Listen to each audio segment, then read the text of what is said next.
11 каналы аба ырайы тууралуу берүүсүн баштайт. Аты жөнүм Гүлүм Эркинбек кызы. Саламатсыздарбы? Бүт дүйнөнү бириктирген кандай проблемалар бар? Терроризм, кризис, согуш, качкындар? Жок, бир жөнөкөй эле нерсе — аба ырайы. Же тескерисинче айтканда, тездик менен агып жаткан глобалдык жылуулук.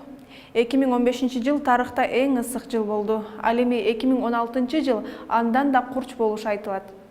Эгер жөн эле отуруп алып рекордду санап отура берсек, 2100 жылы температура 4-4,5 градуска жылыйт деп окумуштуулар айтышууда. Дүйнөнүн ар кайсы бурчунда кургакчылык орун алып, 30%га чейин тирүү жандыктар кыйрап жок болот.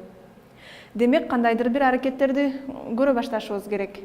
Бул үчүн 195 өлкөнүн өкүлдөрү Париждеги климаттын саммитине чогулуп, 2016 жылдын апрель айында кабыл алынган келишимге кол коюуга даяр. Париждеги келишимдин максаты 21-кылымдын аягында жердеги орточо температурасы 2 градустан ашык эмес өспөшү керек. Аны үчүн ар бир өлкө эмне кылышы керек? Зыяндуу заттардан көлөмүн азайтып, көмүрдү аз жагып, жердин тазалыгын сактап жана жаратылышты жашылдантуусу бир аз болсо да глобалдык жылуулуктун жылышын басандатат. Бул планетабыздын абалы жөнүндө кыскача маалымат болду. Эми эртең кошуна өлкөлөрдө аба ырайы кандай болот? Буга кененирээк токтолсок. Кытайда эртең жаан-чачын күтүлбөйт. Ак Суу жана Үрүмчү шаарларында циклон али жетпейт. Казакстанда жаан-чачын жана туман болушу күтүлүп, муз тоңот. Суу, кар жана катуу шамал менен булуттар келе жаткан эс алуу күндөрүнө чейин уланат.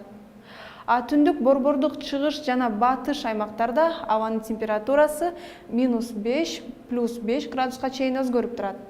Өлкөнүн түштүгүндө 10 градуска чейин жылыйт. Жылуу климаты менен айырмаланган Өзбекстанда жаз айы жаан-чачындуу жана салкын болушу менен айырмаланат. Бүгүн жааган жаан эртең да Фергана өрөөнүндө, Ташкент шаарында да уланат. Нукуста болсо азырынча тынч. Түркменстанда аба ырайы өзгөрүүсүз калат. Ашхабад шаарында жаап жаткан жаан эртең да уланат. Тажикстандан жаан төгүп жатат. Өлкөдөгү нымдуулук 90%га чейин жетүүдө. Мындай климат качанга чейин созулат? Азырынча дайынсыз. Ал эми Кыргызстанда жаан-чачын күтүлөт. Тоо этектерде да кар жаайт. Ош, Жалал Абад, Баткен областарында жаан-чачын катуу жаашы күтүлөт. Ысык көл жана Нарын областында абанын температурасы төмөндөйт. Калган аймактарда болсо өзгөрүүсүз калат. Мына ушундай эртеңки күнгө карата прогнозубуз ушундай болду. Кандай гана аба ырайы болбосун, 11 каналы сиздерге жарык маанай каалап өз ишин улантат. Көрүшкөнчө.